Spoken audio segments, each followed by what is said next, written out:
Welcome to the studio, guys. Today we are talking about my personal favorite collection of musculature in the human body, one that I think is super important, the posterior chain. The posterior chain is all of the muscles on the back side or posterior side of the body, from the calves to the hamstrings to the glutes up into the lats and traps, as well as the small muscles on the posterior side of the body. This chain of muscles is very important. And in this video today, we're going to discuss just how important the posterior chain is, all the ways you use it, why you want it strong, and why having big glutes and a big butt is actually a great start, and how we can learn from some of the kind of glute influencers without trashing them. There's a lot of good posterior chain information out there right now. The second thing we're going to discuss is just how weak these muscles are for the general population and how important it is to train these under kind of represented muscles in how we live our lives. So today's video is going to have tons of practical understanding attached to it, lots of tips, tricks, techniques from right here in the studio. We'll be going over all the muscles, the names, what they do, favorite lifts, and all of it. Let's get into it. To fully understand the posterior chain, we have to start with kind of a definition of terms. So posterior is backside of the body, and chain means multiple muscles linked together that often work in concert like links in a chain. Some people say the posterior chain is the hamstrings, glutes, and the musculature of the posterior core and low back. But I expand it to include the lats, the upper traps, the lower traps, anything that works to extend the shoulders. So that would be most of the posterior shoulder as well as the tricep, which is on the back side of the arm. I also expand down into the calves. So I think of the posterior chain as everything here that works to promote, generally speaking, shoulder extension and hip extension. Those patterns, those movements are really important in a world where we sit a lot with a lot of flexion and we work a lot with a lot of flexion. So extension and extension help to strengthen the body and fortify it against a lot of the kind of occupational and day-to-day shit that we do. So I like to break out into some foundational movement patterns when it comes to training the posterior chain. I think the best example I can give you of a posterior chain exercise is an exercise called the RDL. And this is actually my favorite exercise for the posterior chain. So there's a prime tip for you right there, my number one. And this is because it trains what is called hip extension, the ability to flex my hips, to strengthen my hamstrings and my glutes. So those muscles work to extend my hips. Most people train their quads more than they train their glutes and hamstrings. So if I get strong and produce force over time on hip extension, I will strengthen my glutes and hamstrings. And this for me is one of the best lifts because it also requires you to hold the bar stable, engage your lats, and engage your core. And that's probably the best exercise to visualize training the posterior chain. It's very much a hinge versus something like a squat. That's more knee extension, more quads. Hip extension is driven largely by these two muscles, and a great representation of hip extension in life is sprinting, swinging a kettlebell, or thrusting. And these are activities that a lot of us would like to do more of. Another example of hip extension in day-to-day life, reaching down to pick something up. Okay, a squat hinge hybrid. And a lot of people, when they reach down to pick something up, they complain of having weakness in their back, pain in their back, and instability. And being good at hinging can make picking things up a lot easier. So the number one pattern to get good at, to train the posterior chain, and the two most important muscles, in my opinion, in the posterior chain, the pattern, the RDL, the muscles, the glutes, and the hamstrings. Most people would do well to kind of learn from the booty influencers in prioritizing glutes in their training. Not necessarily to like maximize glute hypertrophy and get the biggest glutes possible with like a big disparity between all your other muscles. If that's your goal, fine. But if you develop strong hip hinges and get good at exercises like deadlifts, RDLs, hip thrusts, the different lunges, many of the exercises we'll explore today, you will find that your body in general is quite strong. You have good balance between your anterior and posterior chain, and I bet your hips, knees, and low back feel better with strong glutes, not just big glutes. So that's the first aspect of kind of training our posterior chain that we have to hit. We need a hinge for strength and for muscle. But what next? Second movement pattern that I think really addresses the posterior chain and pairs well with hip extension is shoulder extension. So remember, shoulder flexion is what happens when the arm goes up above. So shoulder flexion is out in front of the body, and shoulder extension is back behind the body. So a lot of shoulder extension exercises are going to be pulling. They're going to be rows. They're going to be pull downs.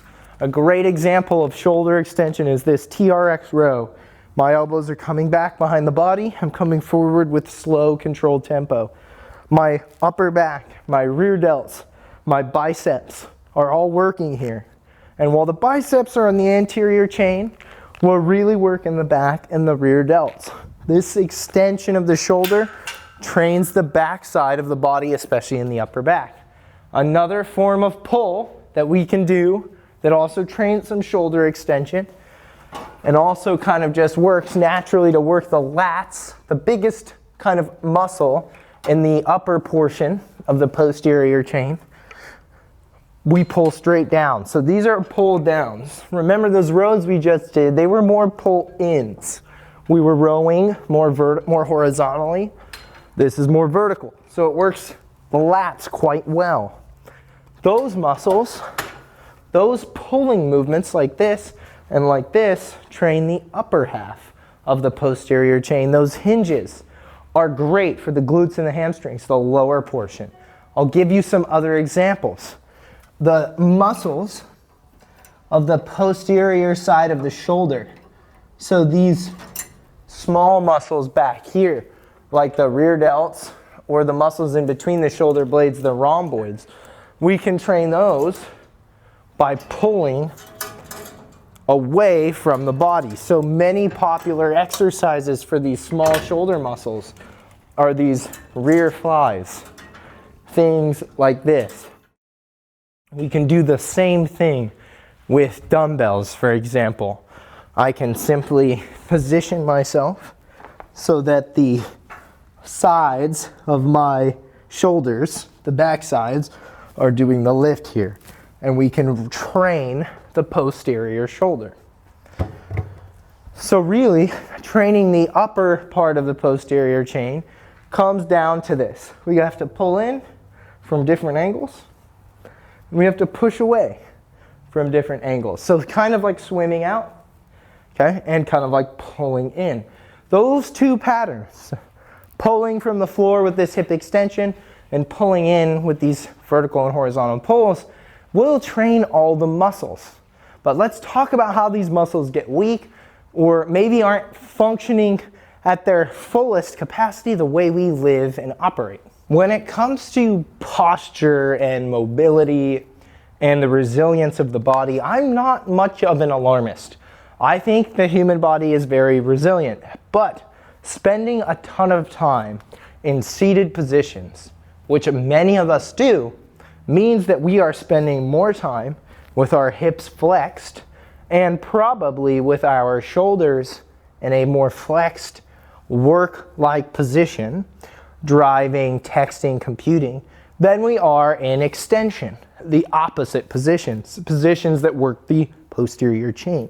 Notice when I'm sitting and I'm more flexed, the opposite position is extension, which kind of looks like a deadlift, which we talked about, which has elements of hip, knee, shoulder extension. Now, if I spend hours and hours and hours a day in this position, it would generally benefit my body to spend some time doing the opposite, to counteract these positions I spend the most time in, to promote symmetry and balance. And I think if you load those movements, meaning I spend 8 hours sitting in more flexion, so I do some weighted extension, that's all you need to do. You don't need crazy elaborate routines. I don't think that sitting is the new smoking, or that it's dangerous, or that it's the reason everybody's in so much pain. But I do think sitting too much and allowing your posterior chain to be untrained the way so many of us do can lead to movement dysfunction and less of what I would describe as optimal movement. So you will always move better if you break up these periods of sitting, move around, walk, stretch a little bit, but also work to strengthen the posterior chain. The calves, the hamstrings, the glutes, the lats, the upper traps, the muscles of the posterior shoulder, because many of you spend a lot of time in the opposite positions. Another thing that comes up anytime you talk about a muscle group or part of the body is, of course, flexibility and mobility. So let me share with you some of my favorite mobility and flexibility exercises that will help you better connect with your posterior chain and better support training your posterior chain.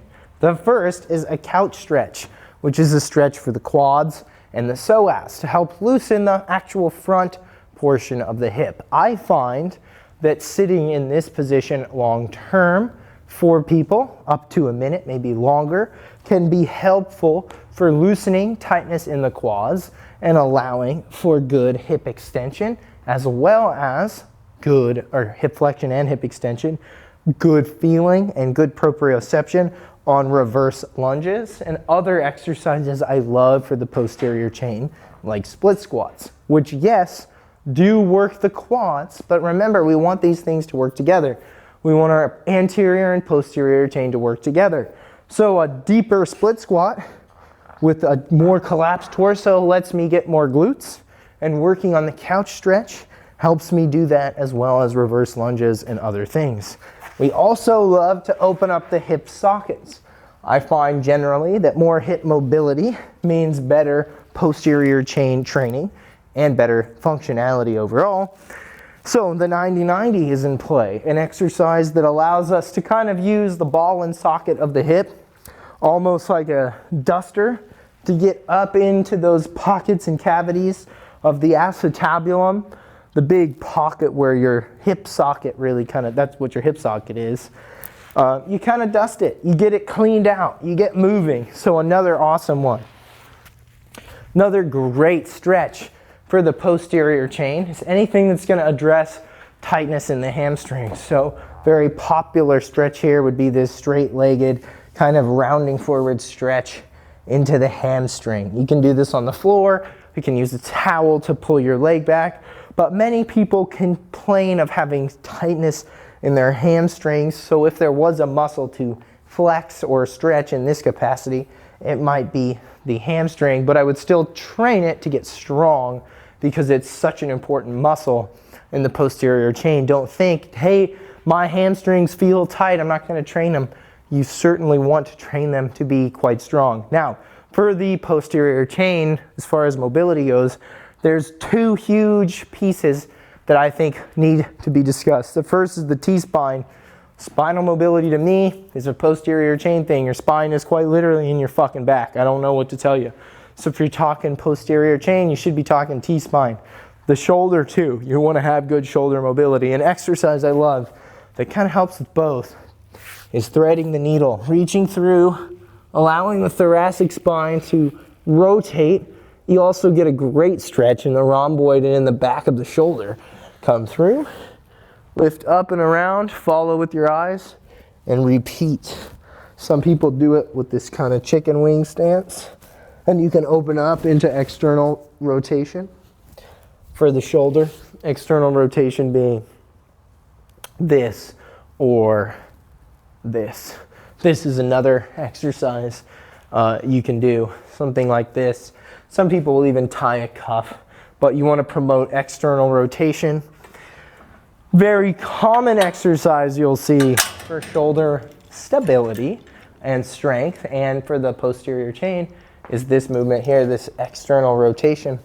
This helps with the shoulder muscles that do external rotation. There's a lot, But mainly, this is done to support the small muscles on the scapula called the rotator cuff that help with stability. Another thing on your posterior chain that you're going to want to think about when it comes to getting strong. Your rotator cuff and then the stability and mobility of your T-spine. The last piece, of course, is the low back, which is a big problem for a lot of folks. The lumbar spine, which can be agitated sometimes by flexing and rounding forward. And that makes a lot of sense. So some stretches I like for this, or some movements I like, are these small windshield wipers. When I struggled with back pain personally, these worked really well for me to build core control and hip mobility. I also love dead bugs. And these are exercises that are truthfully more for the core. But I find when I do them more often, I feel the strength and stability coming in my low back, which is so important.